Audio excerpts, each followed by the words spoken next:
जय हिंद सभी को। आप सब लोग प्रॉपर क्लास ले रहे होंगे। उम्मीद है आप सबको पूरी तरीके से क्लास समझ में भी आ रही होगी। अगर किसी को कोई प्रॉब्लम है या कोई चीज़ नहीं समझ में आ रही तो आप व्हाट्सअप नंबर है 7071544707, उस पर आप एक मैसेज टाइप कर सकते हैं और अगले वीडियो में या मैसेज में अगर संभव होगा तो हम आपका आंसर दे देंगे। तो चलिए बात करते हैं अब आगे हम लोग उसी के। देखिए, बंदी प्रत्यक्षीकरण या रिटों के संबंध में आप लोगों को मूल अधिकार अनुच्छेद 32 में 5 प्रकार की रिटें जारी करने की शक्ति अनुच्छेद 32(2) से सर्वोच्च न्यायालय 226 से हाई कोर्ट को प्राप्त है। हमने जब वीडियो अपलोड किया या जब क्लास ली थी तो उसमें पूरा एक्सप्लेनेशन बताया था कि ये रिट कब जारी होती है और इसका संबंध किससे है। तो उसको एक बार वीडियो को जरा अच्छी तरीके से आप देखिएगा। इसमें 2 रिट के बारे में हमने पिछले वीडियो में बताया है, इसके बाद 3 रिटें अगले वीडियो में बताई। तो जो 2 रिटें हमने बताई थी उसी में पूरा एक्सप्लेनेशन सहित हमने बताया था कि रिट तभी जारी की जाती है जब किसी के द्वारा किसी व्यक्ति के मूल अधिकारों का अतिक्रमण किया गया हो। यानी कि जैसे वाक्य में व्यक्ति की स्वतंत्रता है, तो अगर कोई अधिकारी ऐसा कर दे कि किसी को बोलने ही ना दे और वो उसके ऊपर लगातार अपनी बात को थोपता हुआ चला जाए, तो उसके संबंध में ये रिटें जारी होती हैं और मूल अधिकार के अतिक्रमण पर ये रिटें जारी होती हैं। किसके विरुद्ध जारी होती हैं, कौन जारी करता है, कब जारी होती हैं, एक एक बात हमने एक्सप्लेन करके डिटेल में बताई। तो पिछले वीडियो पे जाइएगा, मूल अधिकार वाले पे, अनुच्छेद 32 जहाँ से शुरू हुआ है वहाँ पर सारी बातें एक्सप्लेन करके बताई। अगर फिर भी ना समझ में आए तो अभी एक बार मैसेज जरूर कर दीजिएगा, तो हमें समझ में आ जाएगा कि हमें एक बार उसे बताना पड़ेगा। तो हम आपको नेक्स्ट वीडियो में उसके बारे में पूरा एक्सप्लेनेशन फिर से दे देंगे एक बार। तो चलिए शुरू करते हैं अब हम लोग कल के आगे। देखिए, यहाँ पर हम आपको कुछ बेसिक बातें और कुछ बहुत ज़रूरी बातें बताएंगे जो एग्ज़ाम में आपको डायरेक्ट या इनडायरेक्ट बहुत ज़्यादा बेनिफिशियरी होंगी। सबसे पहले राष्ट्रपति के संबंध में हम लोग बात कर रहे थे और राष्ट्रपति से संबंधित लगभग हर परीक्षा में 1 से 2 प्रश्न बनते ही हैं। और यूपीएसआई की बात करें या अन्य परीक्षाओं की बात करें तो वहाँ पर राष्ट्रपति का बहुत बड़ा एक सेक्शन है जहाँ से क्वेश्चन बनाए जाते हैं। तो लास्ट टर्न हम लोग बात कर रहे थे और 2 क्वेश्चन हमने आपको दिए थे कल के वीडियो में। और पहला प्रश्न ये था कि राष्ट्रपति के निर्वाचन में यदि किसी राज्य की विधानसभा भंग हो तो क्या चुनाव कराया जाएगा या उसे रोक दिया जाएगा। और दूसरा प्रश्न बोला था कि यदि किसी राज्य में विधानसभा या संसद सदस्यों में से किसी का पद रिक्त हो तो क्या राष्ट्रपति का चुनाव होगा या उसे रोक दिया जाएगा। तो दोनों ही दशाओं में राष्ट्रपति का चुनाव करा लिया जाता है, राष्ट्रपति चुनाव को रोका नहीं जाता है। ये बात निकल करके कब आई थी, तो इस पर एक केस था और ये केस था डॉक्टर खेर बनाम निर्वाचन आयोग। 1957 का वाद था जिसमें सर्वोच्च न्यायालय ने यह निर्णय दिया था और उसमें यह कहा गया था कि अगर किसी विधानसभा के भंग हो चुकी है और वहाँ पर विधानसभा नहीं है तो उसका राष्ट्रपति चुनाव पर कोई भी प्रभाव नहीं पड़ेगा। यदि किसी सदस्य की सीट रिक्त है तो उसका भी राष्ट्रपति के चुनाव पर कोई प्रभाव नहीं पड़ेगा। तो ये कल के क्वेश्चन का आंसर था। अब हम लोग आगे बढ़ते हैं और कल हम लोग लास्ट बात कर रहे थे, अनुच्छेद 71 की बात करी थी।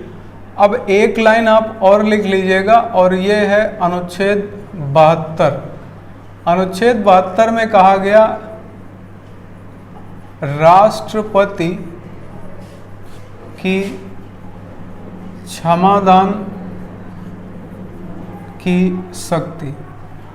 अभी इसके बारे में हम आपको पूरा एक्सप्लेन करेंगे कि राष्ट्रपति की क्षमादान की शक्ति क्या होती है, इस राष्ट्रपति की क्षमादान की शक्ति का क्या मतलब है और राष्ट्रपति और राज्यपाल की जो क्षमादान शक्तियां हैं वो किस प्रकार पृथक हैं। तो अभी फिलहाल के लिए अनुच्छेद के संबंध में आप इतना लिख लीजिएगा, अनुच्छेद 72 राष्ट्रपति की क्षमादान की शक्ति। अब हम लोग इसके आगे बढ़ते हैं और यहाँ पर आज हम लोग कुछ पॉइंट ऐसे कवर करेंगे जो आपके राष्ट्रपति के निर्वाचन या अन्य प्रावधानों को लेकर के क्वेश्चन बनते हैं फैक्ट के रूप में, या आपकी परीक्षाओं में ये बहुत ज़्यादा हाईलाइटेड होते हैं। तो एक हेडिंग आप डाल दीजिएगा,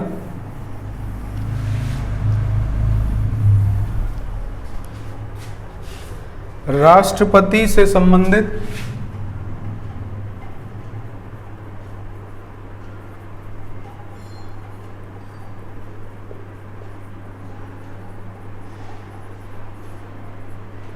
महत्वपूर्ण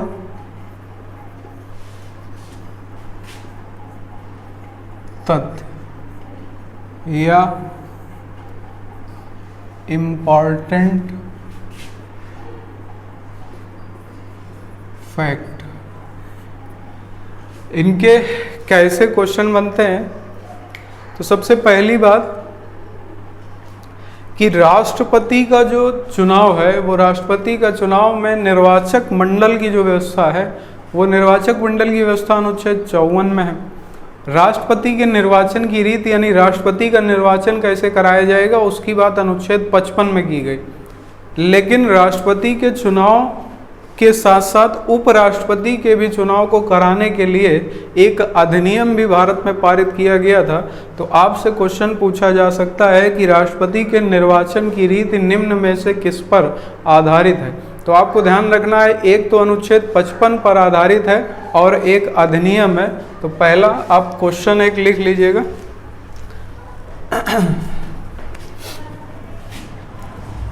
क्वेश्चन है राष्ट्रपति का निर्वाचन किस आधार पर होता है। तो इसका सीधा सा आंसर होगा, आप लिख लीजिएगा उसी के आगे, कि राष्ट्रपति व उपराष्ट्रपति, यहाँ पर हम शॉर्ट में लिख रहे हैं, आप पूरा लिखिएगा, राष्ट्रपति व उपराष्ट्रपति का निर्वाचन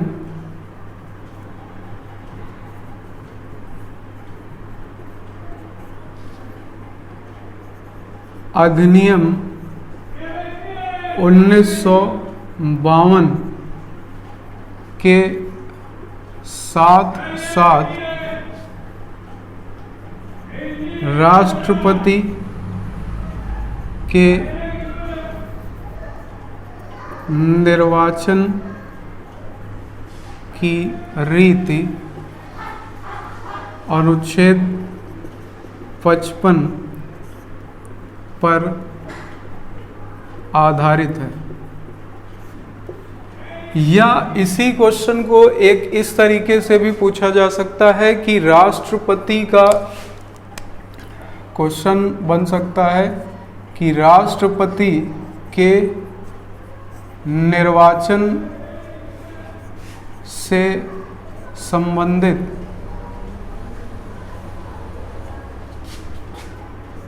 कौन से अनुच्छेद हैं, यानी जहां पर राष्ट्रपति के निर्वाचन से संबंधित बातें की गई।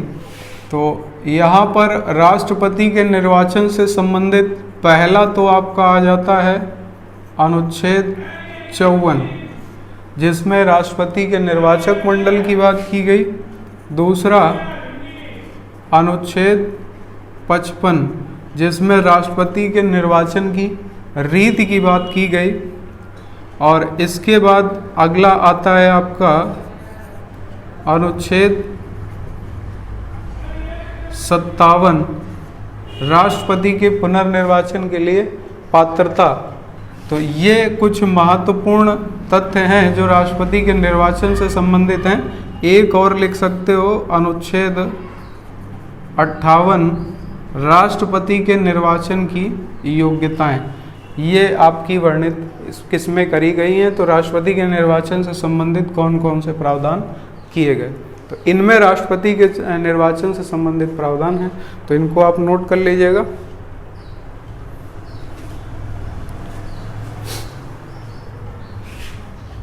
इसके बाद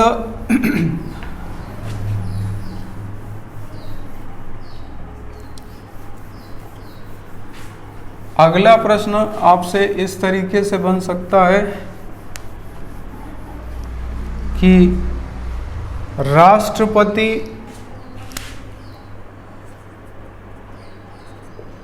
के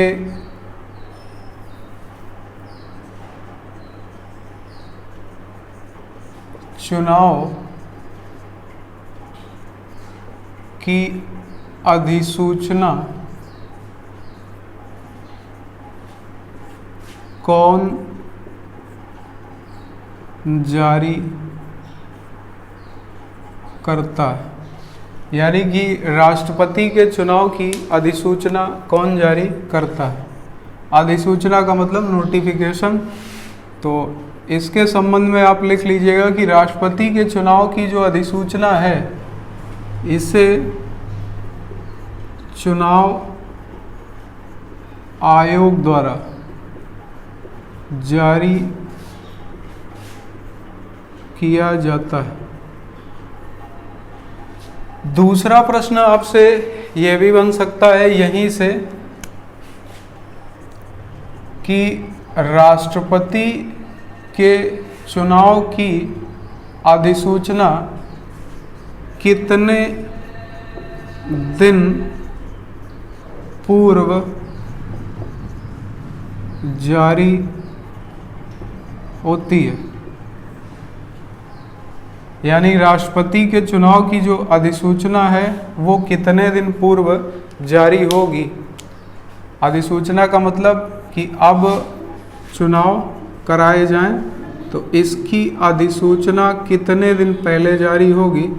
तो आंसर में आप लोग लिख लीजिएगा कि राष्ट्रपति के चुनाव की अधिसूचना जो होती है वह 60 दिन या 2 माह पूर्व, 60 दिन या 2 माह पूर्व जारी की जाती। तो इसको भी नोट कर लीजिएगा। राष्ट्रपति चुनाव की अधिसूचना 60 दिन या 2 माह पूर्व जारी की जाती। इसके बाद अगला प्रश्न आपसे बन सकता है, राष्ट्रपति के चुनाव में रिटर्निंग ऑफिसर कौन बनता है? राष्ट्रपति के चुनाव में रिटर्निंग ऑफिसर कौन बनता है? या रिटर्निंग ऑफिसर किसे बनाया जाता है? देखिए, रिटर्निंग ऑफिसर वो व्यक्ति होता है जो चुनाव के लिए मुख्य प्रबंधक होता है, और इसे ही राष्ट्रपति के चुनाव का मुख्य प्रबंधन अधिकारी माना जाता है। और हर चुनाव में एक रिटर्निंग ऑफिसर होता है। उसी तरीके से राष्ट्रपति के चुनाव में रिटर्निंग ऑफिसर कौन बनाया जाता है, ये प्रश्न आ चुका है, तो इसको नोट कर लीजिएगा।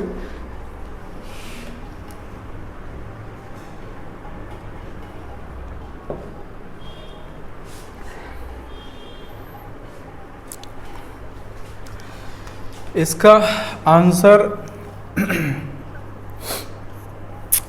लिख लीजिएगा। राष्ट्रपति के चुनाव में रिटर्निंग ऑफिसर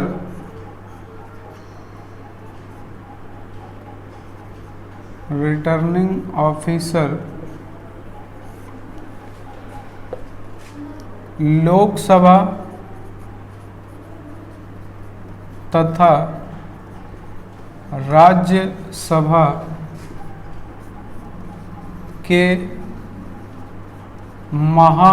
महासचिव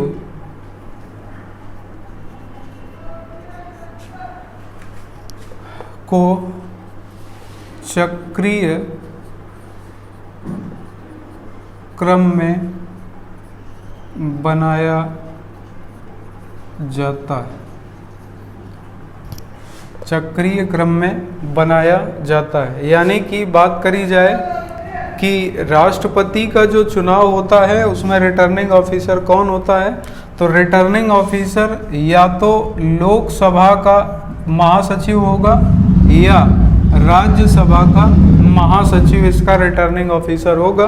और इसे कैसे नियुक्त किया जाता है, तो चक्रीय क्रम में। जैसे एक बार लोकसभा का महासचिव बन गया तो दूसरी बार में राज्यसभा का महासचिव बन जाएगा इसका रिटर्निंग ऑफिसर।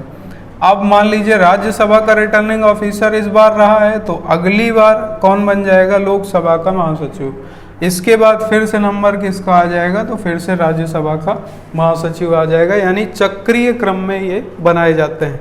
अब लास्ट बात आती है कि जो अंतिम चुनाव हुआ और आपके राष्ट्रपति चुने गए थे श्री रामनाथ कोविंद जी, और श्री रामनाथ कोविंद जो आपके भारत के राष्ट्रपति चुने गए, इनके समय में रिटर्निंग ऑफिसर कौन था, तो इनके समय में रिटर्निंग ऑफिसर लोकसभा के महासचिव थे। यानी कि जो 2017 का लोकसभा चुनाव 2017 का जो राष्ट्रपति चुनाव हुआ उसमें कौन बना था, तो उसमें लोकसभा के महासचिव इस चुनाव में राष्ट्रपति के चुनाव में रिटर्निंग ऑफिसर के रूप में कार्य कर चुके हैं। अब इस बार जो अगला चुनाव होगा उसमें राष्ट्रपति का रिटर्निंग ऑफिसर यानी राष्ट्रपति चुनाव का जो रिटर्निंग ऑफिसर बनेगा वो कौन बनेगा, तो सीधी सी बात है, आप आंसर कर सकते हो, राज्यसभा के महासचिव को बनाया जाएगा। इस क्वेश्चन को आपसे ऐसे भी पूछा जा सकता है कि डायरेक्टली आपको बेसिक नॉलेज है कि नहीं है। तो बेसिक नॉलेज में आपसे ऐसे पूछा जा सकता है कि अगले 2022 के राष्ट्रपति के चुनाव में निम्न में से रिटर्निंग ऑफिसर कौन होगा, तो वहाँ पर ऑप्शन आपको दिए जाएंगे, लोकसभा अध्यक्ष, राज्यसभा के सभापति, लोकसभा महासचिव, राज्यसभा के महासचिव। तो आपको ये बात ध्यान रखनी होगी कि लोकसभा के महासचिव जो थे वो 2017 के राष्ट्रपति चुनाव में बन चुके हैं। तो अब अगला 2022 में किसका नंबर आएगा, तो 2022 में राज्यसभा के महासचिव इसके रिटर्निंग ऑफिसर होंगे। तो ये कुछ बेसिक और बहुत ज़रूरी फैक्ट पॉइंट हैं जिनको आपको जानकारी होनी ही चाहिए, और ये आप लोग नोट कर लीजिएगा, फिर इसके आगे क्वेश्चन कराएं।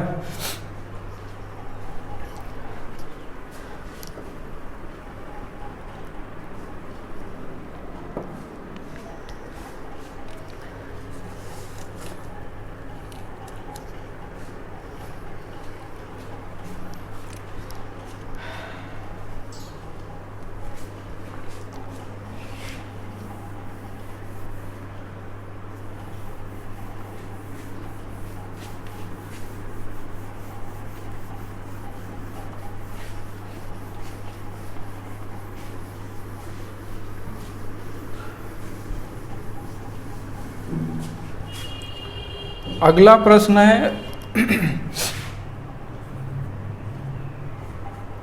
कि राष्ट्रपति के चुनाव में क्या दल बदल कानून लागू होता है। राष्ट्रपति के चुनाव में क्या दल बदल कानून लागू होता है, तो यहाँ पर आपको आंसर इसका याद रखना है कि राष्ट्रपति के चुनाव में दल बदल कानून लागू नहीं होता। अब लागू नहीं होता क्यों, क्योंकि इसमें मतदान गुप्त होता है और ये पूरी तरीके से गुप्त मतदान है। और राष्ट्रपति भारत में एक तरीके से कहा जाए कि कार्यपालिका का सर्वोच्च पद है, इसलिए, और यहाँ पर एक ही व्यक्ति को चुना जा रहा है, इसलिए यहाँ पर दल बदल कानून लागू नहीं होता। तो ये वैसे नॉर्मली आप लगा दोगे, लेकिन कन्फ्यूज़न ना करे, इसलिए यहाँ पर आपको याद रखना है कि मतदान गुप्त होता है और यहाँ पर एक ही व्यक्ति के लिए चुनाव हो रहा होता है, इसलिए दल बदल कानून यहाँ पर लागू नहीं होता और मतदान गुप्त होता है। इसके बाद अगली बात आती है, क्या राष्ट्रपति चुनाव में व्हिप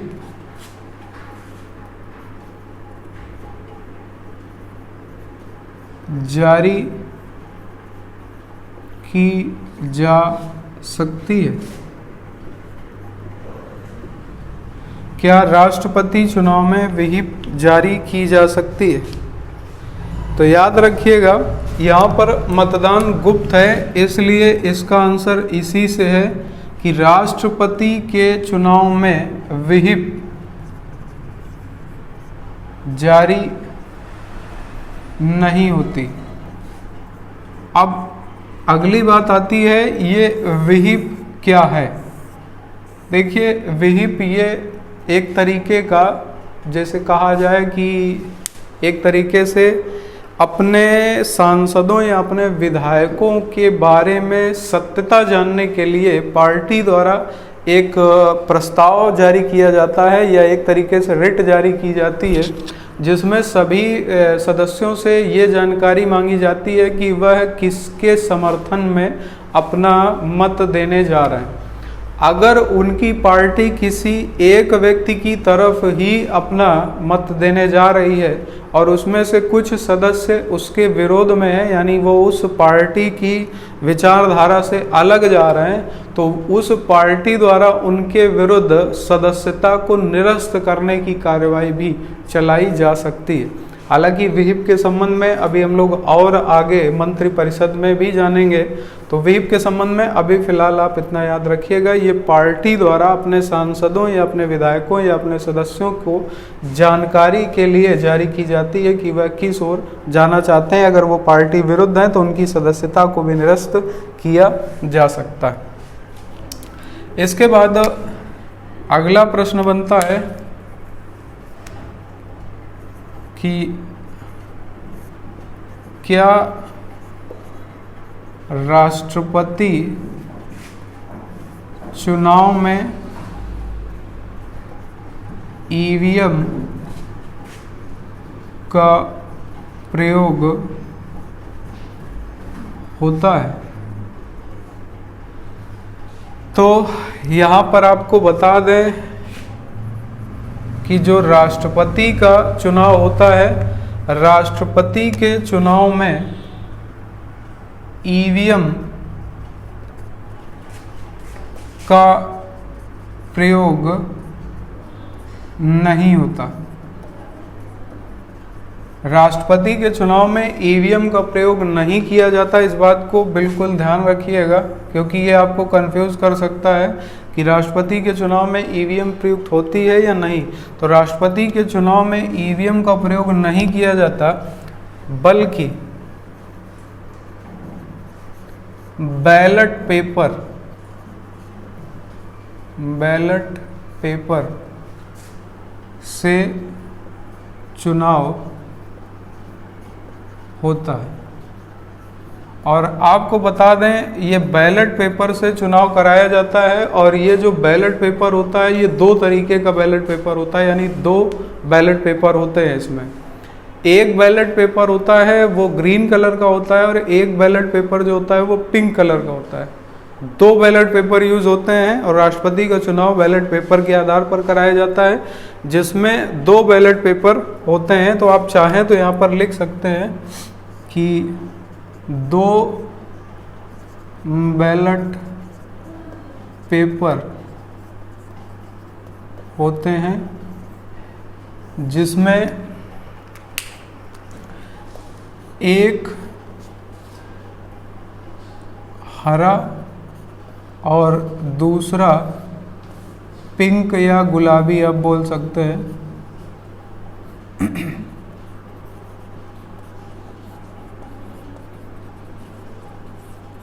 तो एक बैलेट पेपर ये हरा होगा और दूसरा बैलेट पेपर गुलाबी होता है। ये दो रंग के क्यों यूज़ किए जाते हैं? तो देखिए, जो दो बैलेट पेपर दो कलर के यूज़ होते हैं, इसका मतलब ये होता है कि जो हरा वाला बैलेट पेपर है वो जो संसद सदस्य हैं वो यानी कि सांसद, इनके लिए प्रयुक्त होता है, और जो पिंक कलर का बैलेट पेपर है ये विधानसभा के सदस्य यानी कि विधायकों के लिए होता है। तो ये दो बातें आपको और याद रखनी है कि हरा रंग का जो बैलेट पेपर यूज़ किया जाता है वो सांसदों के लिए होता है, और जो पिंक कलर का बैलेट पेपर होता है वो विधायकों के लिए होता है। राष्ट्रपति का चुनाव बैलेट पेपर पर होता है, और बैलेट पेपर दो तरीके के होते हैं, ईवीएम का प्रयोग इसमें नहीं होता। तो ये इम्पॉर्टेंट फैक्ट हैं, आप इनको नोट कर लीजिएगा।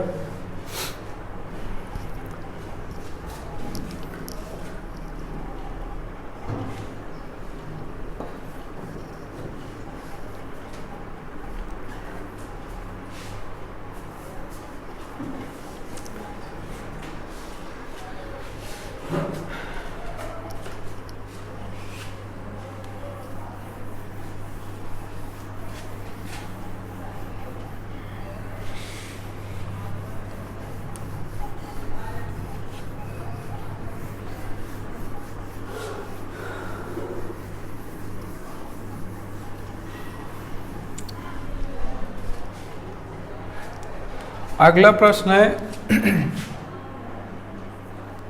नंबर आप लोग डाल लीजिएगा जो भी नंबर रहा हो लास्ट।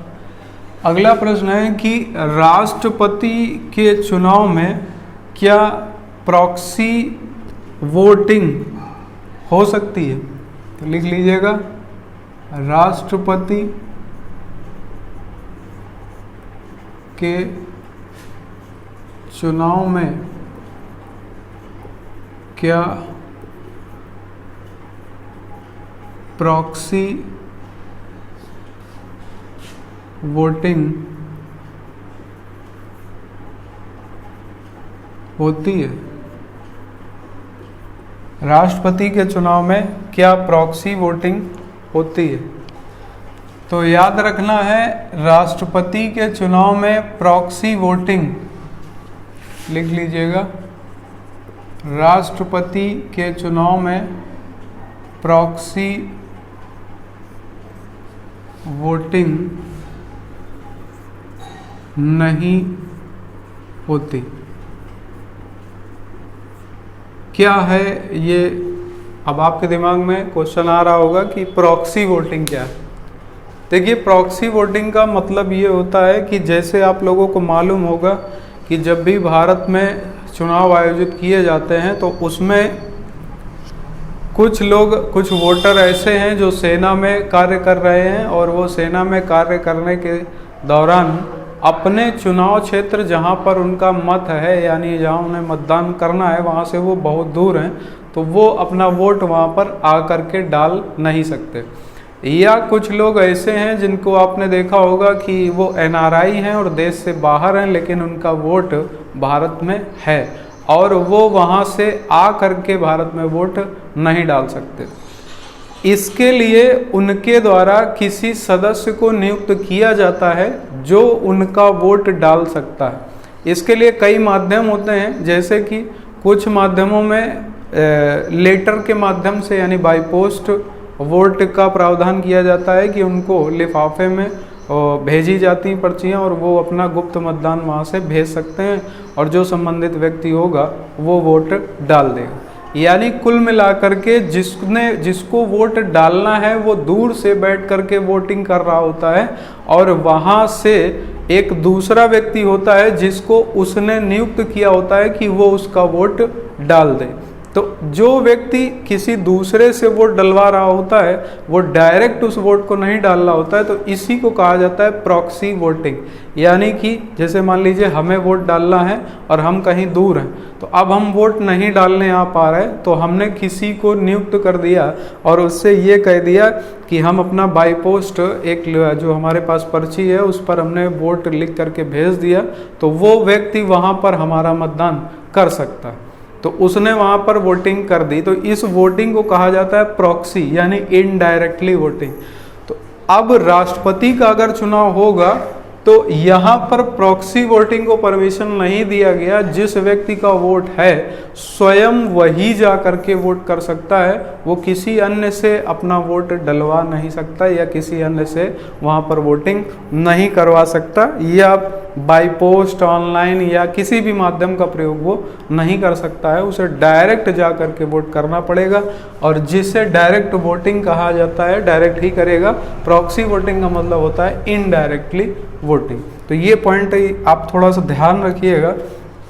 इसके बाद अगला प्रश्न यहाँ से बन सकता है कि राष्ट्रपति के चुनाव में क्या नोटा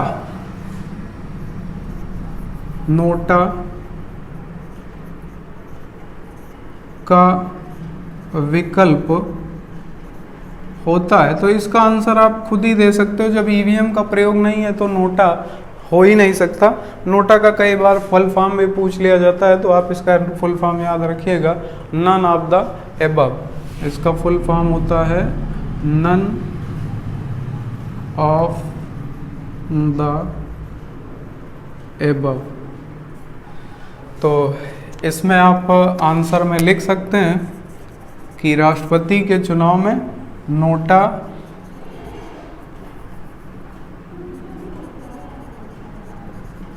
का विकल्प नहीं होता।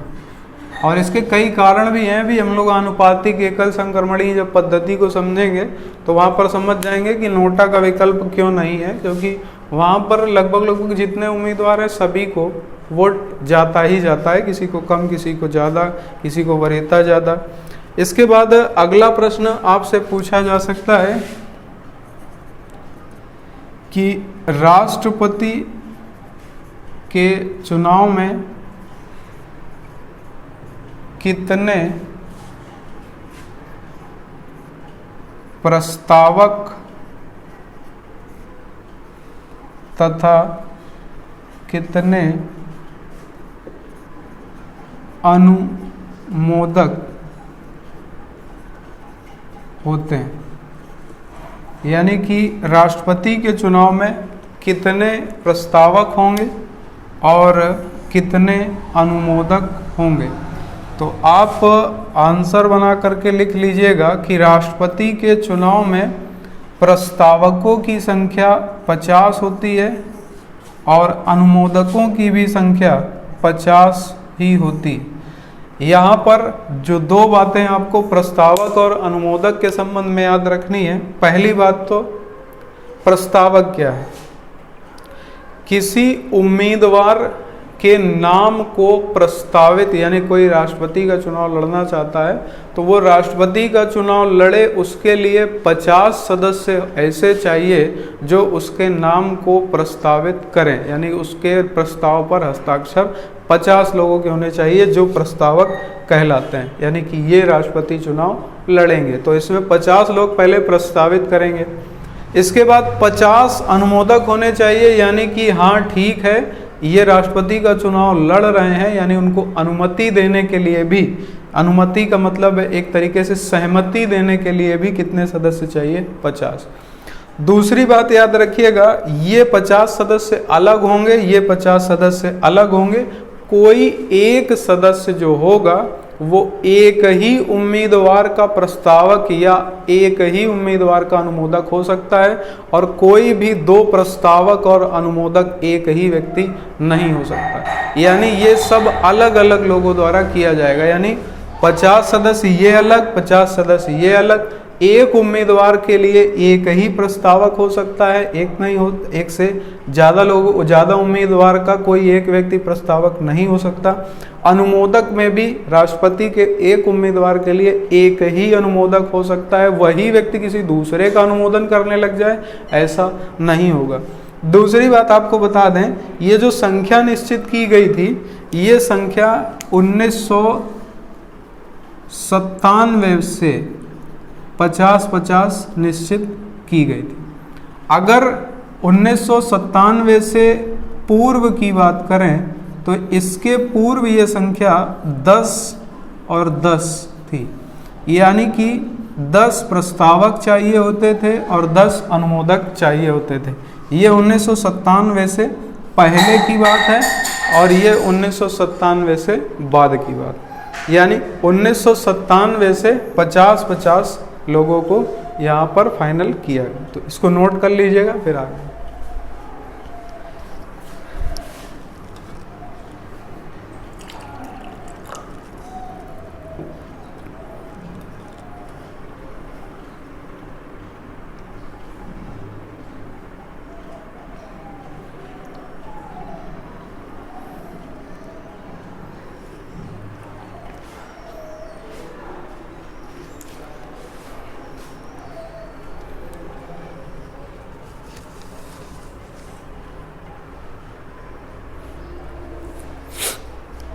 नोट कर लिया। एक बात और याद रखिएगा, ये जो 50 प्रस्तावक और 50 अनुमोदक हैं, ये भी जरूरी है कि ये निर्वाचक मंडल के सदस्य ही हों। निर्वाचक मंडल के सदस्य का मतलब कि जैसे इन दोनों के लिए ये अनिवार्य है कि ये निर्वाचक मंडल के सदस्य ही हों। निर्वाचक मंडल का सदस्य का अर्थ यहाँ पर ये है कि या तो वो लोकसभा का निर्वाचित सदस्य होगा या राज्यसभा का निर्वाचित सदस्य होगा या राज्य विधानसभा का निर्वाचित सदस्य होगा। तो यहाँ पर यह भी अनिवार्य है कि वो निर्वाचक मंडल का ही सदस्य हो। ऐसा नहीं कि विधान परिषद का कोई सदस्य आकर के नाम प्रस्तावित और अनुमोदित कर दे, ऐसा भी नहीं है। तो याद रखना है, लोकसभा, राज्यसभा और राज्यों की विधानसभा इसके निर्वाचक मंडल में होती है। इन्हीं के सदस्यों में से कोई 50 प्रस्तावक होंगे और 50 अनुमोदक होंगे। जो 50 प्रस्तावक होंगे वो अनुमोदक नहीं हो सकते, जो अनुमोदक होंगे वो प्रस्तावक नहीं हो सकते। 50-50 की संख्या निश्चित की गई 1997 से, और इसके पहले कितनी थी? तो इसके पहले 10-10 थी। अब अगला प्रश्न देख लेते हैं।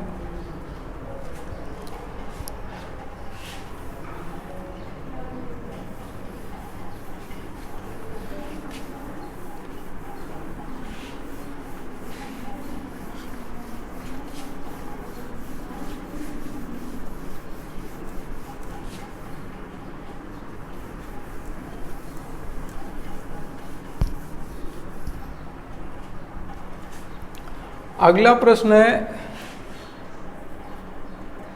कि राष्ट्रपति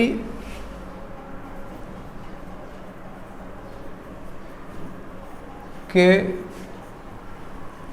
चुनाव की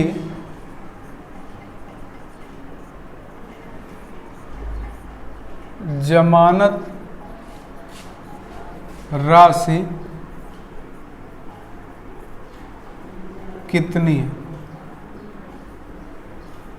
राष्ट्रपति के चुनाव की जमानत राशि कितनी है? तो ये सबको पता है कि राष्ट्रपति के चुनाव की जो जमानत राशि होती है वो 15,000 रुपये है, और ये 15,000 रुपये जमानत के रूप में जमा किए जाते हैं।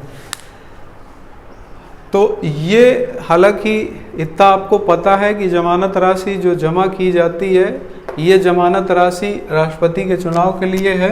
एक बात आपको इसके आगे हम और बता दें कि 15,000 रुपये जो जमानत राशि है, इसे जमा करने के लिए 3 तरीके होते हैं, यानी 3 माध्यम हैं जिससे ये राशि जमा की जा सकती है। पहला, तो इसके लिए जो फैसिलिटी दी गई वो फैसिलिटी ये है कि रिटर्निंग ऑफिसर जो होगा, उस रिटर्निंग ऑफिसर को कैश जमा की जा सकती है, यानी कि रिटर्निंग ऑफिसर को कैश में जमा किया जा सकता है। एक तरीका ये है।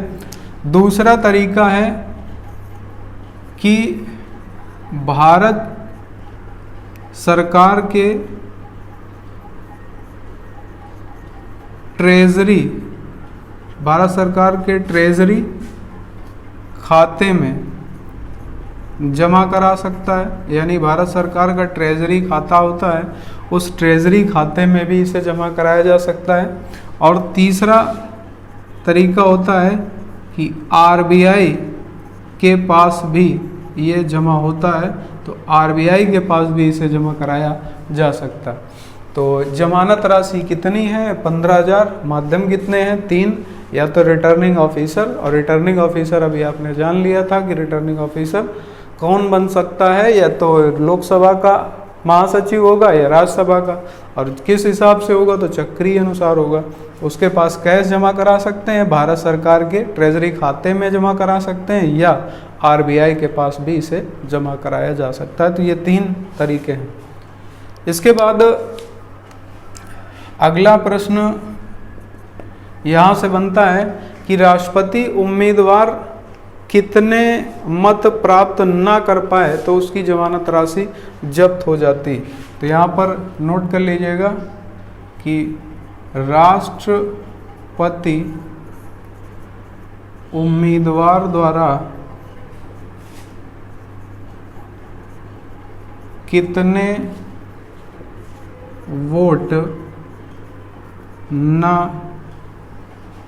कितने वोट से कम प्राप्त करने पर जमानत राशि जब्त हो जाती। यानी कि यदि कोई राष्ट्रपति उम्मीदवार है तो उसको जितने भी मत पड़े, यानी यहाँ पर कितने वोट से कम की जगह आप एक पॉइंट और लिख सकते हैं, कुल पड़े वैध मत।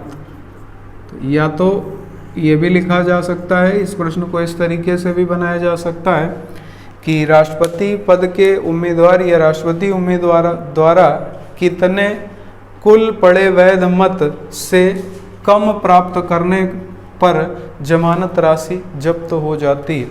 तो यहाँ पर नोट कर लीजिएगा आंसर, कुल पड़े वैध मत से 1/6 से कम मत प्राप्त करने पर, यानी कि जितना भी वोट पड़ा है, अगर किसी उम्मीदवार ने 1/6 वोट, यानी टोटल जो वैलिड वोट है यानी वैध मत है, कुल पड़े वैध मत से के 1/6 भाग से यदि कम वोट मिला है तो उस उम्मीदवार की जमानत राशि यानी जो 15,000 रुपये है इसे जब्त कर लिया जाएगा, यानी उसे वापस नहीं किया जाएगा।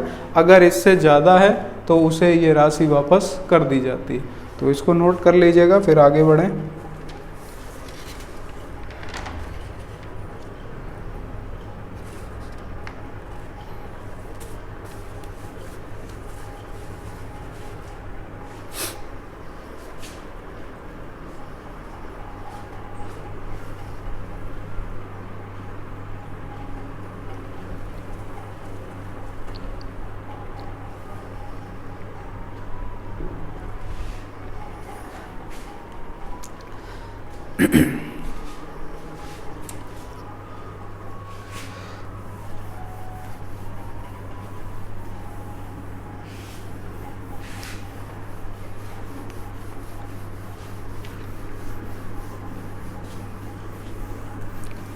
इसके बाद भारत के राष्ट्रपति से ही जुड़े हुए कई तरीके के प्रश्न पूछे जाते हैं, एक एक करके इनको भी देखेंगे। जैसे सबसे पहला एक प्रश्न और उसी के आगे लिखते जाइएगा आप, क्योंकि आज की क्लास और कल की भी हो सकता है पूरी क्लास आपकी फैक्ट पे ही आधारित हो, और ये काफ़ी फैक्ट हैं जो राष्ट्रपति से रिलेटेड बनते हैं।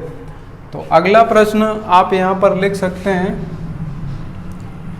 कि अब तक, यानी 2020 आप लिख सकते हैं, 2020 कितने राष्ट्रपति ऐसे रहे हैं जिन्हें भारत रत्न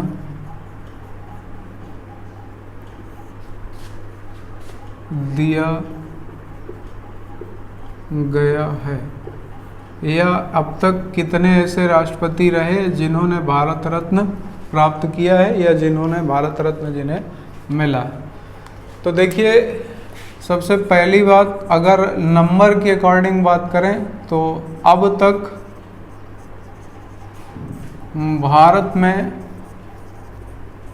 6 राष्ट्रपति को भारत रत्न दिया जा चुका है। यानी भारत में संख्या की दृष्टि से बात करें तो 6 राष्ट्रपति ऐसे रहे जिनको भारत रत्न दिया जा चुका है। और ये 6 राष्ट्रपति कौन से हैं, आपके दिमाग में बिल्कुल फिक्स होना चाहिए इन 6 के नाम। इनमें से देखिए, सबसे पहले राष्ट्रपति डॉक्टर राजेंद्र प्रसाद, दूसरे राष्ट्रपति डॉक्टर सर्वपल्ली राधाकृष्णन, इसके बाद तीसरे राष्ट्रपति डॉक्टर जाकिर हुसैन, इसके बाद चौथे राष्ट्रपति डॉक्टर वीवी गिरी, इसके बाद 5वें राष्ट्रपति डॉक्टर APJ अब्दुल कलाम, और 6वें राष्ट्रपति प्रणब मुखर्जी। तो यहाँ से 6 राष्ट्रपति के नाम आपको याद रखने हैं। ये जो 4 राष्ट्रपति हैं ये तो लगातार रहे हैं राष्ट्रपति, यानी राजेंद्र प्रसाद क्रम से हैं ये, सर्वपल्ली राधाकृष्णन, जाकिर हुसैन, वीवी गिरी। तो 4 व्यक्ति ये हैं और 2 व्यक्ति ये हैं, डॉक्टर APJ अब्दुल कलाम और प्रणब मुखर्जी। इन 6 लोगों को भारत रत्न पुरस्कार अब तक दिया जा चुका है। यानी भारत में कुल कितने ऐसे राष्ट्रपति रहे जिन्हें भारत रत्न पुरस्कार से सम्मानित किया गया। इसके बाद नोट कर लीजिएगा इसको। अच्छा,